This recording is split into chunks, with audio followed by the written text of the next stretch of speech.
When a relationship is ended, it's really hard to understand when we're ready to date again, and that seems to be this line that people want to just know for certain, when is it and when is it not.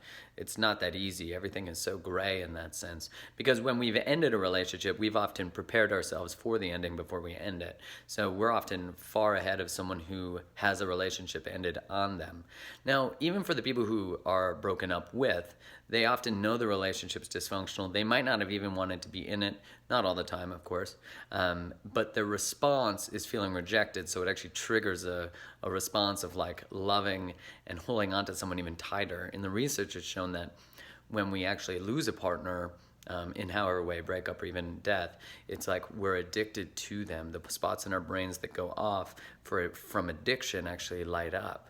So being able to just recognize some of the feelings that you're going through is so important, and to know that some of it is this physiological response that you do want to hold on tighter for some reason, even if the relationship wasn't that great.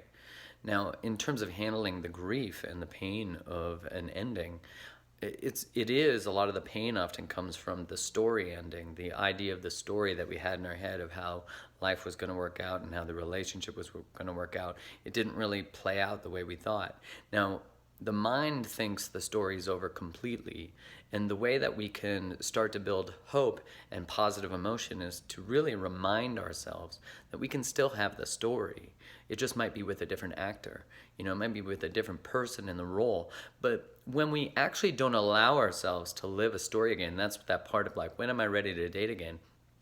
What can happen is we can hold on to the pain of that story not happening, that we stay stuck in the middle of our story, in our grander story.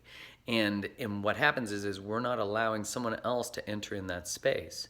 So just pay attention to how we actually use the pain of the breakup to keep us stuck, which is actually keeping us safe in some sense, because we're not opening ourselves up to heartbreak again. So when we recognize this, we can then say, okay, I see what I'm doing here. That's the awareness piece, right? I see what I'm doing here.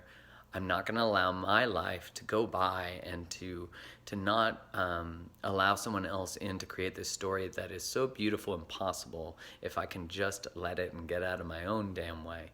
So there's not an exact emotion as to know when you're ready. Just know that even when it's feeling like it's just time to maybe open up a little bit, just trust that and take your first step. All right? I hope that helps.